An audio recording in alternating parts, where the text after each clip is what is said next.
সকালে হাইকোর্টের দুই বিচারপতি দেবাংশু বসাক ও মোহাম্মদ সাব্বার রশিদের ডিভিশন বেঞ্চ তার জামিন মঞ্জুর করে।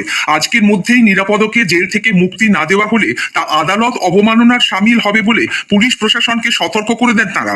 অভিযোগ আসার আগেই নিরাপদ সর্দারের বিরুদ্ধে পুলিশের এফআইআর দায়ের করা নিয়ে বিস্ময় প্রকাশ করে বিচারপতি দেবাংশু বসাক একজন নাগরিককে 17 দিন ধরে হেফাজতে রাখার জন্য সংশ্লিষ্ট পুলিশ কর্মীদের বিরুদ্ধে কেন ব্যবস্থা নেওয়া হবে না সেই প্রশ্ন তোলেন।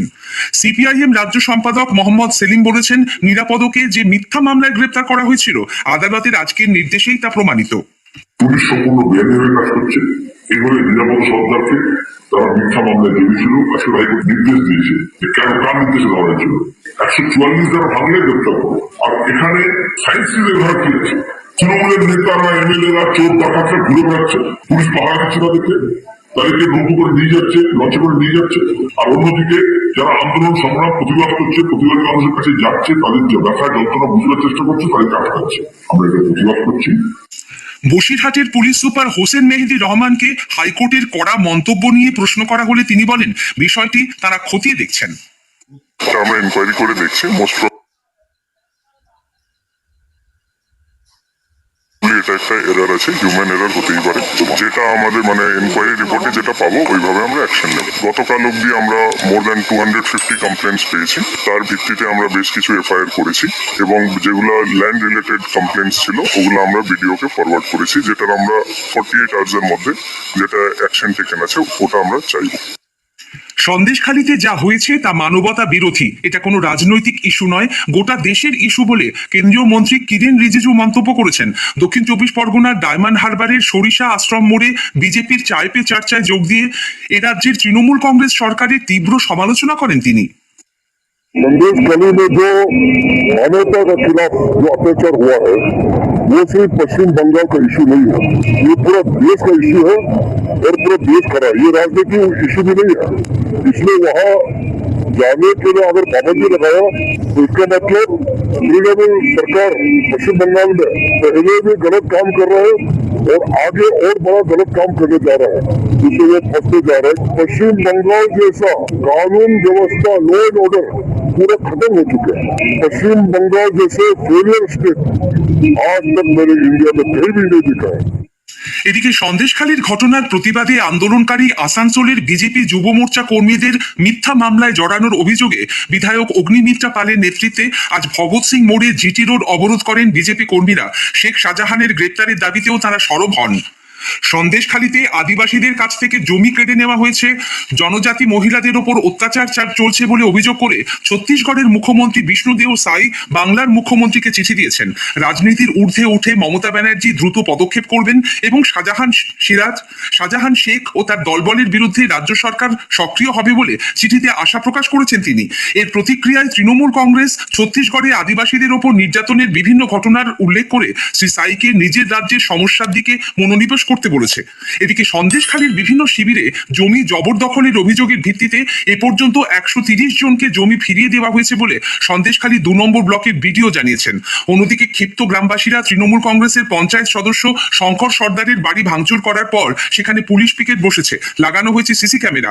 হামলার অভিযোগে 10 জনকে গ্রেপ্তার করে পুলিশ, তার মধ্যে 7 জন মহিলাকে বসিরহাট আদালত আজ জামিন দিয়েছে, বাকিদের 3 দিনের পুলিশ হেফাজত হয়েছে। আর এক তৃণমূল নেতা অজিত মাহাতোর বাড়ির সামনেও 3টি সিসি ক্যামেরা বসানো হয়েছে। জমি দখল সহ বিভিন্ন অভিযোগে তার বাড়িতেও ভাঙচুর চালানো হয়, পুড়িয়ে দেওয়া হয় তার ভেড়ির আলাঘর। বর্তমানে তিনি পুলিশ হেফাজতে। পুলিশের বাধায় আজও সন্দেশখালী যেতে ব্যর্থ হন বিরোধীরা। কলকাতার সায়েন্স সিটির কাছে আটকে দেওয়া হয় আইএসএফ বিধায়ক নওশাদ সিদ্দিকীকে। পুলিশের সঙ্গে তার তীব্র বাদানুবাদ হয়, সেখান থেকে গ্রেপ্তার করে লালবাজারে নিয়ে যাওয়া হয় ভাঙড়ের বিধায়ককে। 7 ঘন্টা পর ছাড়া পান তিনি। প্রদেশ কংগ্রেসের প্রতিনিধি দলকে ন্যাজাটে এবং ফরওয়ার্ড ব্লক নেতাদের ধামাখালিতে আটকে দেওয়া হয়। বাংলার ন্যায্য পাওনা আটকে রাখা নিয়ে তৃণমূল কংগ্রেস প্রধান মুখ্যমন্ত্রী মমতা ব্যানার্জি আজ ফের কেন্দ্রকে কড়া ভাষায় আক্রমণ করেছেন। পুরুলিয়ায় আজ এক প্রশাসনিক সভায় তিনি বলেন, বাংলা ভিখিরি নয়, কেন্দ্রের বঞ্চনা সত্ত্বেও 100 দিনের কাজ প্রকল্পে শ্রমিকদের বকেয়া পাওনা মিটিয়ে দেবে রাজ্য সরকার। ভোট এলেই প্রতিশ্রুতি ঝুলি নিয়ে বিজেপি হাজির হয় বলেও অভিযোগ করেন তিনি। দলের নেতা কর্মীদের স্পষ্ট বার্তা দিয়ে তিনি বলেন, মানুষের স্বার্থকে অগ্রাধিকার দিতে না পারলে তৃণমূল কংগ্রেস করার দরকার নেই। আমি প্রত্যেককে বলবো, আমাদের গ্রাম সভা, পঞ্চায়েত সমিতি, জেলা পরিষদ, মিউনিসিপ্যালিটি যারা আছেন বা জেলা পরিষদ বা কর্মদক্ষ, একসাথে সবাই মিলে মিলেমিশে কাজ করবেন। মনে রাখবেন আমরা সবাই ছোট, মানুষ কিন্তু বড়। মানুষ আপনাকে জিতিয়েছেন, তাই আপনারা এই জায়গাটায় এসছেন।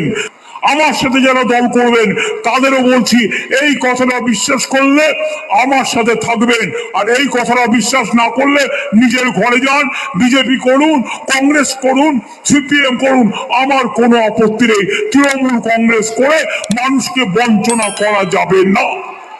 স্থানীয় সংবাদ শুনছেন আকাশবাণী কলকাতা কেন্দ্র থেকে। এখন বিজ্ঞাপন।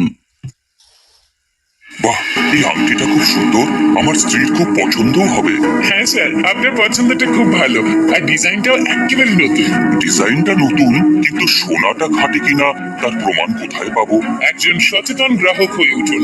আজই ডাউনলোড করুন বিআইএস কেয়ার অ্যাপ। সোনা কেনার আগে বিআইএস কেয়ার অ্যাপে HUID কোড অবশ্যই যাচাই করে নিন। জাগো গ্রাহক জাগো। ফিরে আসছি স্থানীয় সংবাদে। লক্ষ্মীর ভান্ডার সহ রাজ্য সরকারের 3 সামাজিক প্রকল্পে বরাদ্দ টাকা উপভোক্তাদের ব্যাংক অ্যাকাউন্টে পাঠাতে আর অর্থ দপ্তরের অনুমোদনের জন্য অপেক্ষা করতে হবে না। আগামী মার্চ মাস থেকেই লক্ষ্মীর ভান্ডার, কৃষক বন্ধু ও জয় বাংলা পেনশন প্রকল্পে নতুন বিধি কার্যকর হচ্ছে। উপভোক্তারা যাতে নির্দিষ্ট সময় টাকা পান, সেই কারণেই এই সিদ্ধান্ত।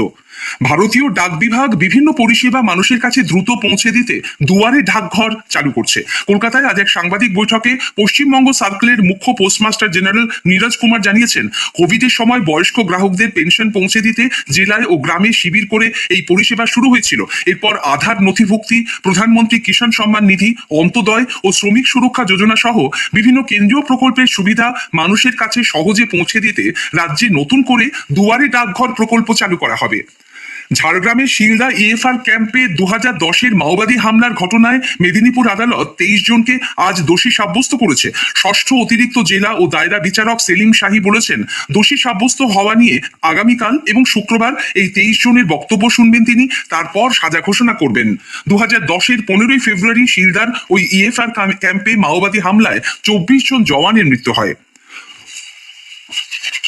নির্বাচন কমিশন লোকসভা নির্বাচনের আগে ভোটদানের বিষয়ে জনসচেতনতা বাড়াতে এবং ভোটারদের উৎসাহিত করতে বিশেষ ব্যবস্থা গ্রহণের জন্য তথ্য ও সম্প্রচার মন্ত্রককে নির্দেশ দিয়েছে। আকাশবাণী ও দূরদর্শনকে ভোটার সচেতনতা নিয়ে বিশেষ অনুষ্ঠান সম্প্রচার করতেও বলেছে কমিশন।